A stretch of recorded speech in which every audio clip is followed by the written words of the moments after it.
मैं अपने परिवार को छोड़ चुका था और मुझे मेरे दोस्तों ने बड़े अच्छे तरीके से एडजस्ट कर लिया था। मैंने एक प्लाट ले लिया था, पर उसमें एक सुविधा थी, हर रोज़ उसमें से सांप निकलते थे, बड़े बड़े सांप निकलते थे। पर मैं वहाँ पे 2 कमरे बना के रहना चाहता था। इससे पहले मैं अपने एक मित्र के पास रह रहा था, जो मुझे खाना वाना सब खिला रहे थे। अच्छा, उसके बाद 2 कमरे और एक रसोई बनाना चाहता था, तब मैं यहाँ रहा हूँ। अभी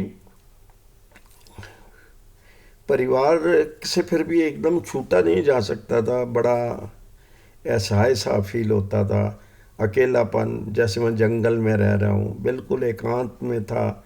सेक्टर आबाद नहीं हुआ था, पर मैंने कोई मेरे नाम निकला नहीं था, मैंने रीसेल में लिखा था, वो भी एक बंदे की मेहरबानी से। चलिए, ये सब मेहरबानियाँ होती रही, इधर घर की दुश्वारी होती रही कि वो बहुत बुरे तरीके से भाई लड़ रहे थे, उनकी औरतें भी लड़ रही। उनका मकसद था सिर्फ ज़मीन लेना, पैसा लेना, हाय पैसा, हाय पैसा, हाय पैसा, और उनका मकसद कुछ नहीं था। भाई एक दिन क्या हुआ कि जब मैं वहाँ सैलरी मिली बची, तो मैं एक टेप रिकॉर्डर लेकर आया मर्फी का। तो बस दिमाग में आया कि वही मंदिर घर था जहाँ मेरी टांगें गई थी, जहाँ मैं पढ़ा था, जहाँ मेरी नौकरी हुई, जहाँ मेरा बच्चा पैदा हुआ।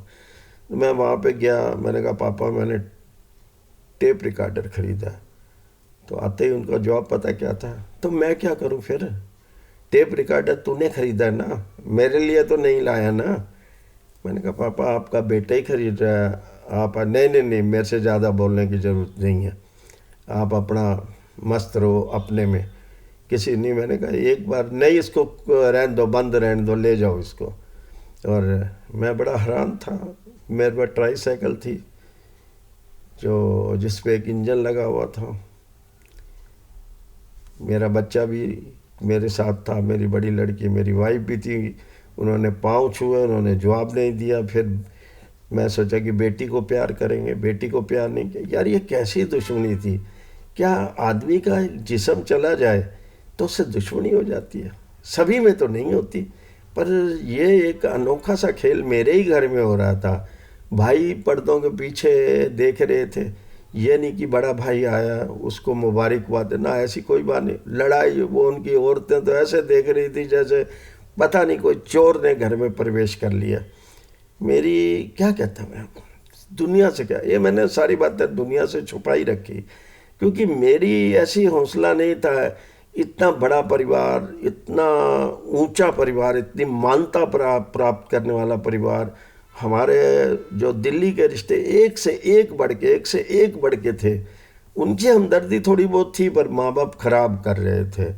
क्योंकि छोटे वाले की या इन भाइयों की तमन्ना थी हम मकान मार लें, हम ज़मीन ले लें, हम इसको बर्बाद कर दें। किस लिए भाई, मैं नौकरी लगी, अब मैं आपसे नहीं भी खा रहा, फिर भी हो गया। एक छोटा सा शहर था, उसमें मैं भी रह रहा था, वो भी रह रहे थे।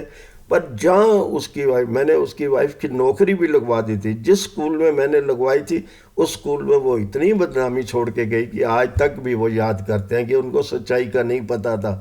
मतलब उसकी आदत ऐसी। हालांकि ये शादी भी मैंने करवाई थी, दोनों भाइयों की शादी मैंने हो नहीं सकती थी। वो भी कहीं डिफ़ॉल्ट वाला था, ये भी डिफ़ॉल्ट वाले थे, इनकी नहीं हो सकती थी। तो बाप की यही उम्मीद थी कि भाई से नौकरी पेशे वाली कोई नौकरी, वो मैंने दिलवा दी, बीएड दिलवाई, इसको भी दिलवाई।